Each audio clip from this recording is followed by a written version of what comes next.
What's up guys? So karon nalapod tayo i-repair nga laptop, no?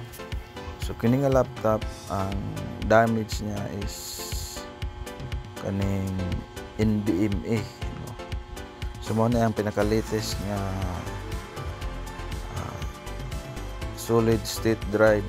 So mo na siya kaning nasa screen nga inyo makita.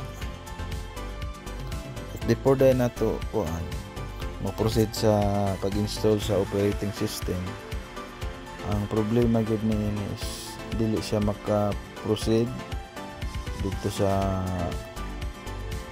window, no, sa computer. So ang mo gawa sa screen is no bootable device found, no? So ang pasabutan na is dili na niya ma-detect NVMe or kaning gitawag nga solid state drive kung asa diin naka-install ang operating system, no?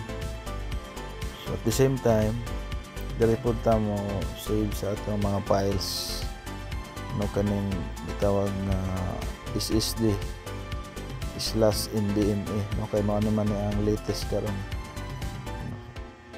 So ang pinakauna gyud nga storage drive sa laptop or ang computer is katong HDD or katong hard disk drive.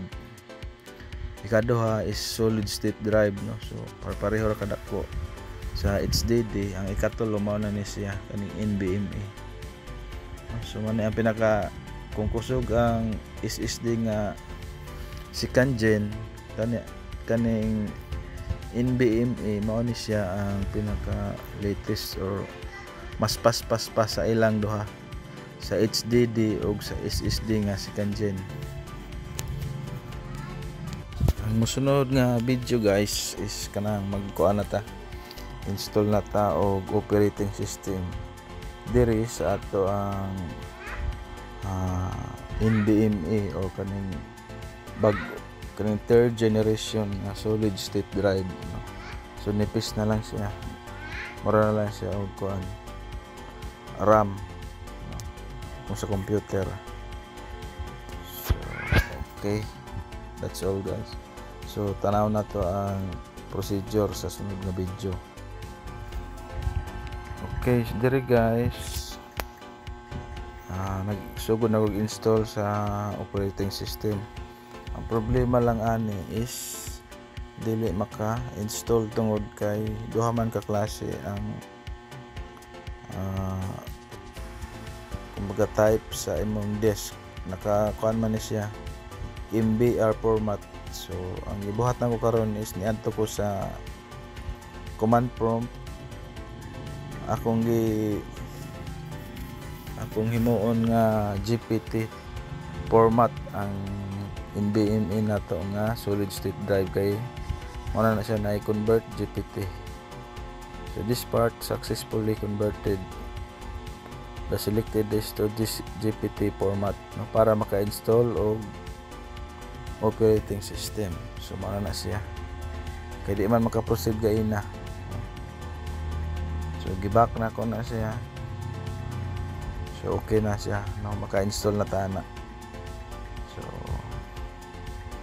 akong i-pass forward guys para makita ninyo kung saan outcome aning video, no. So successful ato ang gibuhat karon kay masolbad ang problema sa ato ang client, no. Taod-taod na pod ni nga laptop nga na standby. Ang model dito dani is Lenovo nga laptop model or brand ani nga laptop. Okay, so atong i-pass forward para makita nato sa progress ani guys.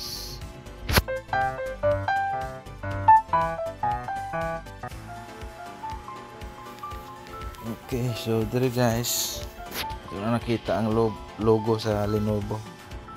So paingon na ni siya og kuan on na siya sa window sa atong laptop, no? So getting ready na ang nakabutang. Dati is itong no bootable device found. So hapit na ni. So mao na tiis na lang. So na makita na nato ang layout sa keyboard. So mao na. Next na lang ni guys. Unya butang nato pangalan ng ato ang laptop. So mao na ni. So after pila ka buwan, so na ayo ra gyud ang laptop ni ma'am.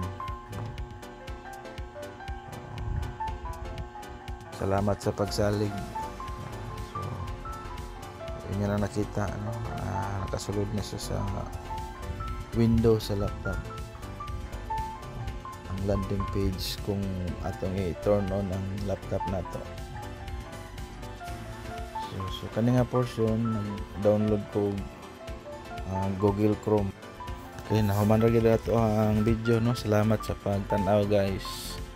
Support our video. God bless.